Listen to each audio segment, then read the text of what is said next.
In election season, Uttar Pradesh, a huge furor has been kicked off by the Congress accepting the support of an extremely controversial Muslim cleric, a man who has been in the news not just recently but over the years for his poisonous statements. But in the very latest, right at the beginning of this year in Bareilly, which of course also happens to be his stronghold, he addressed a gathering where he said that if Muslim youth take the law in their hands, Hindus in the country will find no place to hide. Soon after that meeting, and he's confirmed it 2 times now, it is soon after that meeting that he went and extended his support to the Congress party for the upcoming UP Assembly elections, as well as was pictured with Priyanka Gandhi Vadra herself, leading many to ask whether this is Congress's way of mainstreaming and legitimizing a bona fide hate monger. First, listen to what it is that he said in Bareilly. मैं देखता हूं मेरे नौजवानों के दिलों में कितना गुस्सा पनप रहा है। मैं डरता हूं उस वक्त से जिस दिन मेरे नौजवान मुझे गुस्सा फूल पड़ा, जिस दिन मेरा नौजवान मेरे कंट्रोल से बाहर आ गया, जिस दिन मेरा कंट्रोल इन नौजवानों पर खत्म हो गया। मुझसे बहुत लोग कहते हैं ये तुम तो बुढ़े हो गए, तुम तो कुछ करना ही नहीं चाहते, लेकिन मैं कहता हूँ कि पहले मैं मरूंगा, बाद में तुम्हारा नंबर आएगा। डर लगता है अपने हिंदू भाइयों से, खास तौर से कह रहा हूँ, मुझे उस वक्त से डर लगता है जिस दिन मेरा ये नौजवान कानून अपने हाथ में ले लेगा। हाँ, वीडियो हो गई कंप्लीट हो गई। जिस दिन ये नौजवान ये कानून हो गया और कानून अपने हाथ में लेने पर मजबूर हो गया, तो तुम्हें हिंदुस्तान में कहीं पनाह नहीं मिलेगी। You're watching the News Hour at 10, debate number 1 on Times Now, Super Prime Time. सबसे पहले आपसे पूछना चाहती हूँ कि आप कांग्रेस को क्यों सपोर्ट कर रहे हैं? कांग्रेस को सबसे वजह ये है कि ये 2012 से लेकर आज तक 2012 में जो सरकार आई उसमें तकरीबन 176 दंगे हुए और किसी को इंसाफ नहीं मिला। और उसके बाद ये जो सरकार आई है 17 से 22 तक, इन्होंने फिरका परस्ती की इंतहा कर, इनके दौरे हुकूमत पे क्या क्या जुल्म हुए। और इनसे हमें ज्यादा कोई शिकायत इसलिए भी नहीं है कि ये तो 80-20 की मानसिकता वाले लोग हैं। तो हमें असल शिकायत जो है वो अखिलेश यादव से है। अखिलेश यादव के साथ पिछली सरकार में मैं उनके साथ शामिल भी रहा था, हिमायत भी की और स्टेटस था मेरे पास। और उस वक्त जब दंगे होते थे मैं बार बार उन्हें समझाता था और मैंने बार बार जब उनके साथ बैठा था तब मैंने उनसे कहा था कि एक दंगा जांच आयोग बनाया जाना बेहद जरूरी है कि जब चोरी होती है तो असली चोर जिस दिन पकड़ जाएगा तो दोबारा चोरी होने का अंदेशा खत्म हो जाएगा। असली दंगाई कभी नहीं पकड़ा गया, इसीलिए बार बार दंगे होते रहे। आपको याद होगा अखलाक जैसे वाकयात, अखलाक जैसी लिंचिंग, आपको याद होगा जियाउल हक अंसारी डिप्टी एसपी जो वर्दी में था और ड्यूटी था, ड्यूटी पर उसको दिन दहाड़े सरेआम मार डाला गया, उसको इंसाफ नहीं मिला, मुआवजा मिला, मुआवजा इंसाफ नहीं हो।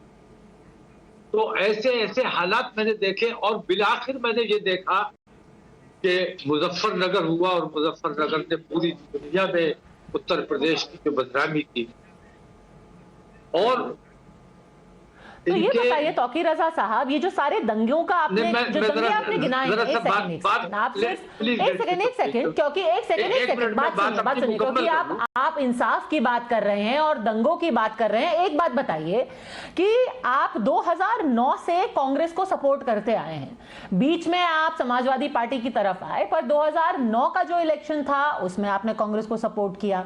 उसके बाद बरेली का दंगा हुआ, मुजफ्फरनगर का दंगा हुआ, ये मैं सिर्फ उत्तर प्रदेश की बात कर रही हूं, देश में तो और कितने दंगे हुए। कांग्रेस की सरकार थी केंद्र में, आपने उनसे क्यों नहीं बोल दिया कि मैंने तो आपको सपोर्ट किया है केंद्र में, आप इंसाफ दिलाइए? क्यों नहीं हुआ इंसाफ? मैं वही कहने जा रहा हूं, उत्तर प्रदेश में जो कुछ भी हुआ मुजफ्फरनगर के बाद मैंने अखिलेश यादव का साथ छोड़ दिया, इख्तियार। इन्होंने जो गंगा जांच आयोग की बात मैंने इनसे की थी वो भी नहीं बनाया। अब रहा कांग्रेस का सवाल, हम कांग्रेस के हमेशा मुखालिफ रहे, हमने हमेशा मुखालफत की है। 2009 में मेरा इनसे अलायंस हुआ था, बाकायदा मेरी पार्टी का इनके साथ अलायंस हुआ था, और उस वक्त मैंने ये कहा था कि लोकसभा में मैं आपकी मदद करूंगा और विधानसभा में मैं आपके साथ मिलकर चुनाव लड़ना चाहूंगा। इन्होंने मुझे 20 सीटें उत्तर प्रदेश में दी। उस वक्त मैंने लोकसभा में साथ दिया, इनकी सरकार बनी, और सरकार बनते वक्त उनसे पहले मेरी उनसे ये शर्त थी कि सरकार बनने के फौरन बाद बटला हाउस इनकाउंटर की जांच होगी। इन्होंने मुझसे वादा किया था कि बटला हाउस इनकाउंटर की जांच कराएंगे, लेकिन वो भी नहीं कराया। तो जब 2009 में मैंने इनका साथ दिया था, उसके बाद यहाँ एक सभा में मैंने मंच से ये बात कही थी कि मुसलमानों ने अभी आपको मुआफ नहीं किया है, सिर्फ पेरोल पे छोड़ा है। अगर आपका काम ठीक चलता रहा तो आपका आगे साथ दिया जाएगा, और अगर आपने बेईमानी की जैसे आज तक करते रहे हैं, जैसे सच्चर आयोग को आपने नजरअंदाज किया, तमाम चीजों को नजरअंदाज किया, अगर ऐसा किया जाएगा तो फिर आपका साथ नहीं दिया जाएगा। और 2009 के बाद मैंने उसका साथ छोड़ दिया। मैं सत्ता का लोभी नहीं हूं, मैं कभी सत्ता अखिलेश यादव के साथ में था, वो सत्ता में थे तब मैंने उन्हें छोड़ा, कांग्रेस को मैंने सब छोड़ा जब वो सत्ता में। कांग्रेस ने वादा खिलाफी की सच्चर आयोग को लेकर के और बाटला हाउस एनकाउंटर को लेकर के, उसको जांच कराने पे वादा खिलाफी की, तो अब आप क्यों कांग्रेस के साथ जा रहे हैं? हाँ, अब वही को क्लैरिफाई करना चाहता हूं। पिछले दिनों मेरी और तफसीली बात हुई, और मैंने ये अंदाजा लगाया कि मौजूदा दौर में तमाम नेताओं को मैंने बहुत देखा है, और सबके सेकुलरिज्म को मैंने ढोंग पाया है। सेकुलरिज्म की बातें करते हैं, लोकतंत्र की बातें करते हैं, लेकिन सारे के सारे ढोंग करते हैं। ये दोनों भाई बहन जो है राहुल गांधी और इसको मैंने ये पाया है कि इनका सेकुलरिज्म जो है वो दिखावा नहीं है, बल्कि सच्चे सेकुलरिज्म। तो बातचीत के दौरान जो मैंने राहुल इनके अखिलेश यादव के सामने मांग रखी थी कि गंगा जांच आयोग बनाया जाना चाहिए, वो मांग मैंने प्रियंका गांधी के सामने भी रखी, और उन्होंने एक भी मिनट जाए किए बगैर अपने मैनिफेस्टो जो लोग बना रहे थे उनको फौरन फोन कराया, मेरी उनसे मीटिंग मैच कराई, और अपने चुनावी मैनिफेस्टो में मेरी मांग को फौरन शामिल किया। मैंने ये अंदाजा लगाया कि पिछली कांग्रेस जिससे मैं नाराज रहता था, मुसलमान नाराज रहते थे, उस कांग्रेस में और आज की कांग्रेस में जमीन आसमान का फर्क है। आज की कांग्रेस मानवता की बात करती है। तो यानी कि जिस कांग्रेस से आप नाराज थे, जिन्होंने बाटला हाउस एनकाउंटर की जांच नहीं कराई, प्रियंका गांधी मानती है कि बाटला हाउस एनकाउंटर की जांच होनी चाहिए। आरएसएस के कुछ लोगों ने उस पे घेरा बनाया हुआ था, और पॉलिसी मेकिंग में वो लोग काम करते थे। तो आरएसएस के अंडर में उस वक्त की कांग्रेस चल रही थी, साहब ये बताइए, और आज की कांग्रेस पहले तो आप कह रहे हैं कि 2000 तौकीर रजा साहब मेरा सवाल तो सुन लीजिए जी। ठीक है, मेरा सवाल सुन लीजिए। 2009 की कांग्रेस आप कह रहे हैं, जिनको कांग्रेस अध्यक्षा सोनिया गांधी उनकी काफी चलती थी उसमें, और मनमोहन सिंह प्रधानमंत्री थे, वो आरएसएस चला रही थी आपके हिसाब से। पर अब जो 2021 की कांग्रेस है, आपका एक वादा तो किया है दंगा कमीशन का, बाटला हाउस को लेकर के क्या सोच थी आपकी? जो प्रियंका गांधी से बात हुई, आपको लगता है कि 2021 की जो कांग्रेस है जिसमें प्रियंका गांधी है, वो बाटला हाउस एनकाउंटर को फेक मानती है? नहीं, बाटला हाउस एनकाउंटर को मैं फेक मानता हूं, और मैं आज भी कहता हूं जितने भी ऐसे इनकाउंटर हुए हैं, अगर आज भी ईमानदारी से 2009 की कांग्रेस गलत थी, 2021 की कांग्रेस क्या मानती है? हमारे बच्चे शहीद हैं, हमारे बच्चे आतंकवादी नहीं हैं। हम आतंकवाद को बढ़ावा नहीं देते, हम अपने बच्चों को अपने। आप ये बताइए कि जिस पार्टी को आप समर्थन दे रहे हैं उसको क्या लगता है, और किस बिना पे आप समर्थन दे रहे हैं? इन मुद्दों को लेके आपने समाजवादी पार्टी को छोड़ा, अब इन मुद्दों पे कांग्रेस आपको क्या वादा कर रही है? ये मुद्दे अब 24 पे उठाए जाएंगे। अभी हमारे सामने सरेदस्त जो है वो उत्तर प्रदेश है, और उत्तर प्रदेश में हम ये चाहते हैं कि किसी भी कीमत पर भारतीय जनता पार्टी की सरकार नहीं आना चाहिए, और अखिलेश यादव जैसे गैर जिम्मेदार हाथों में हमारे प्रदेश की सत्ता नहीं जाना चाहिए। महफूज हाथों में हम अपने उत्तर प्रदेश की सत्ता देना चाहते हैं, और बहुत गौर करने के बाद हमारी कार्यकारिणी ने क्या होगा अगर कांग्रेस के हाथ में सत्ता जाएगी तो उससे आपको क्या फायदा है? नहीं, कांग्रेस के हाथ में सत्ता आएगी उससे आपको क्या फायदा है? मैं बता रहा हूं, मैं अपने फायदे की राजनीति नहीं करता हूं, सत्ता की राजनीति नहीं करता हूं, लोभ की राजनीति नहीं करता हूं। मैं अपने प्रदेश और प्रदेशवासियों की बात करता हूं। प्रदेश में अमन और शांति और भाईचारा चाहता हूं, प्यार मोहब्बत चाहता हूं। मुझे लगता है अमन शांति और भाईचारे की बात कर रहे हैं। अभी एक महीना नहीं बीता है तौकीर रजा साहब, जब आपने बरेली में बोला, जो बरेली में आपका जलसा हुआ था उसमें आपने बोला कि अगर मुसलमान लड़के अपने हाथ में कानून ले लेंगे तो हिंदुओं को इस देश में मुंह छुपाने के लिए जगह नहीं मिलेगी।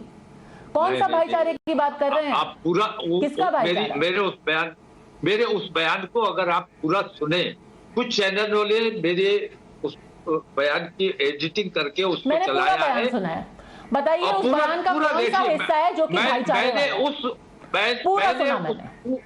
उस पूरे बयान में मैंने सिर्फ एकता, भाईचारे की और हिंदू मुस्लिम दोस्ती की बात की है, और मैंने उन लोगों के लिए कहा है जो 20 लाख मुसलमानों को कत्ल करने की बात कर रहे थे। है जहां आप कह रहे हैं कि अगर मुसलमान बच्चों ने कानून हाथ में लिया तो सर छुपाने की जगह नहीं मिलेगी, उसमें किस भाईचारे का जिक्र कर रहे थे आप? कुरान की बेहुरमती की जाती है, रसूल आजम की शान में गुस्ताखी की जाती है, 20 लाख मुसलमानों को कत्ल करने की बात की जाती है। इसके बावजूद हम अपने नौजवानों को अपने कंट्रोल में रखते हैं, और उधर के नौजवानों की बात नहीं करो, उधर रोज लिंचिंग की जाती है, उधर उनके वो लोग जिन्हें एकता और भाईचारे की बात करना चाहिए, जो धर्म गुरु है वो भड़काने की बात करते हैं, इधर और उधर क्या है? दुश्मनाही करती है हुकूमत, उनके खिलाफ कार्रवाई नहीं करती है, ये अन्याय है।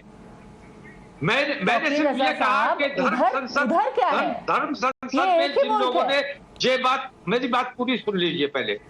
धर्म संसद में जिन लोगों ने 20 लाख मुसलमानों को कत्ल करने की बात की, उनको अगर हमारे नौजवान हमारे कंट्रोल से बाहर हो गए, हम होने नहीं देंगे, क्योंकि हम अपने देश में गृह युद्ध नहीं होने देना चाहते, हम अपने देश में दंगा फसाद नहीं होने देना चाहते। हम अपने नौजवानों को कंट्रोल में रखे हुए हैं, लेकिन अगर हमारे नौजवान कंट्रोल से बाहर हो गए तो धर्म संसद में 20 लाख मुसलमानों को काटने की बात करने वाले लोगों को हिंदुस्तान में कहीं पनाह नहीं मिलेगी, उनका ठिकाना जेल ही होगा। ये है पूरी बात मुकम्मल में। वो जेल में है, वो जेल में है, जेल ही और आपको भी जेल में होना चाहिए। आतंकवादियों का जेल ही ठिकाना होना चाहिए जो हमारी एकता को तोड़ने की बात करते हैं। अगर वो आतंकवादी है तो आप क्या हैं? ये लोग आतंकवादी हैं, असली आतंकवादी यही लोग हैं। और मैं अगर वो आतंकवादी हैं तो आप क्या हैं? ये अधर्म संसद थी। अगर वो आतंकवादी हैं तो आप क्या हैं? जिसने जी अगर वो आतंकवादी हैं तो आप क्या हैं जो कहते हैं सर छुपाने की जगह नहीं मिलेगी?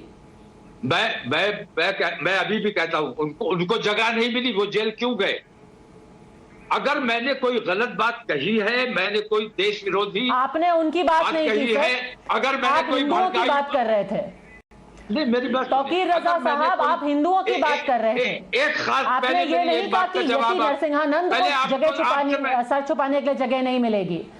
आपने कहा कि इस देश के हिंदुओं को सर छुपाने की जगह नहीं मिलेगी। देश के हिंदुओं को मैंने नहीं कहा है, मैंने उन लोगों के लिए कहा, धर्म संसद वालों के लिए कहा है। सर मैं आपको दोबारा सुना दूंगी, तफसील से आप खुद अपना भाषण सुनिए। मैं इस देश के हिंदुओं को बताना चाहता हूं कि अगर मुसलमान बच्चों ने कानून अपने हाथ में ले लिया तो आपको सर छुपाने की जगह नहीं मिलेगी। मैंने अपनी तकरीर शुरू करने से पहले ये बात कही थी कि आज मुसलमानों से बात नहीं की जाएगी, आज देश के हम हिंदू समाज से बात करने के लिए आए हैं, और देश के समाज और मैंने यहां तक कहा था कि इन धर्म संसद वालों को लड़ाई का और अगर उसी इतना हिंदू शौक समाज है, को आपने तो हम बोला, आपने तुमसे नहीं लड़ना हरिद्वार चाहते। के किसी आदमी लड़ने को की नहीं हम में बोला, ताकत भी है और आपने सलाहियत यति भी है। नरसिंहानंद को अगर नहीं लड़ना बोला, है तो चलो हम चाइना आपने के बॉर्डर पे चल के अन्नपूर्णा लड़ते देवी हैं। को नहीं बोला, आपने देश के हिंदू समाज को बोला कि अगर मुसलमान बच्चों ने कानून हाथ में लिया तो आपको सर छुपाने की जगह नहीं मिलेगी। मेरा देश तो है, अगर मेरे यति देश के नरसिंहानंद हिंदू मेरे आतंकवादी भाई है तो मेरे आप क्या भाई हैं बहन सर? है। मैं अपने देश से प्यार करता हूं, अपने देशवासियों से प्यार करता हूं। मैं अपनों के कत्ल की बात नहीं करता, मैं बम विलास की बात नहीं करता। मैं अपने नौजवानों को कंट्रोल में रखता हूं, उनको सही रास्ता बताता हूं और मुझे यकीन है। एक बात समझ लें आप, तो एक आप सवाल सिर्फ इतना बता दीजिए, एक सवाल का पहले मेरी आप जवाब आप दे बहुत अच्छी बात कह रहे हैं कि आप देश से प्यार करते हैं, आपके देश प्रेम पर कोई सवाल भी नहीं उठा रहा, पर सिर्फ जो लोग देख रहे हैं उनको इतना समझा दीजिए कि जब आप कहते हैं कि हिंदू समाज से मैं कहना चाहता हूं अगर मुसलमानों ने अपने हाथ में कानून ले लिया तो आप सर छुपाने के लायक नहीं रहेंगे, उससे आपका क्या मतलब था? कौन सर छुपाने के लायक नहीं रहेगा? एक सवाल का जवाब आप पहले सर छुपाने के लायक नहीं उसके बाद मैं आपके रहेगा। इस देश में सर आप नहीं बताएंगे कि कौन सर छुपाएगा और सर नहीं छुपाएगा। इस देश का कानून बताएगा, सवाल का जवाब और देश का कानून लोगों को काबू में रखेगा, आप नहीं रखेंगे। अब देश का कानून लोगों को काबू में रखता है। अपनी भाई ये तरीका नहीं है बात करने का। अगर बात करनी है तो पहले मेरी सुनिए, उसके बाद अपनी कहिए। ये तरीका जो आप लोगों का है ना, बहुत मैं इज्जत से आपसे एक सवाल पूछ रही हूँ, मैं टीवी से बहुत बात इज्जत करना से ही आपसे पसंद सवाल नहीं पूछ करता रही हूं। हूँ मौलाना। अगर मेरे एक सवाल का जवाब देने की आप में ताकत है, शक्ति है, पहले मेरा सवाल सुनिए। आप बताइए, मुझे ये बताइए कि मेरा ये बयान 7 जनवरी का है। 7 जनवरी से आज तक आप लोगों ने मुझसे सवाल क्यों नहीं किया? मेरे बहाने कांग्रेस को घेरने की ये कोशिश, ये नापाक साजिश जो आप लोग कर रहे हो, ये ठीक तरीका नहीं है। कांग्रेस की गलतियों के लिए कांग्रेस को घेरो, क्योंकि आपने 7 जनवरी को बोला, हमने 8 जनवरी की सुबह टाइम्स नाउ पे दिखाया सर, और हम कोशिश कर रहे थे कि आपसे बात करें, वो तो आपने बात नहीं की, क्योंकि आप सब राजनीतिक दलों से बातचीत में जुटे हुए थे। आपसे सवाल बहुत साफ पूछ रही हूं मैं। आपने 7 को बोला, हमने 8 को दिखाया। आप ये बताइए कि इस देश में, तौकीर रजा साहब, इस देश में आप कैसे कह सकते हैं कि मैंने किसी को काबू में किया? ये तो देश का कानून काबू में रखता है ना। तौकीर रजा साहब, ईपी चलिए। As is very obvious, not willing to answer questions. Here, Tauqir Raza has taken off his earpiece, but he still does not answer. That if he is talking about bhaichara, about desh prem, how can any person in this country stand on a dais and say that people of a community will not find place to hide if we take the law in our land, in our hand? And such people are being mainstreamed by political parties.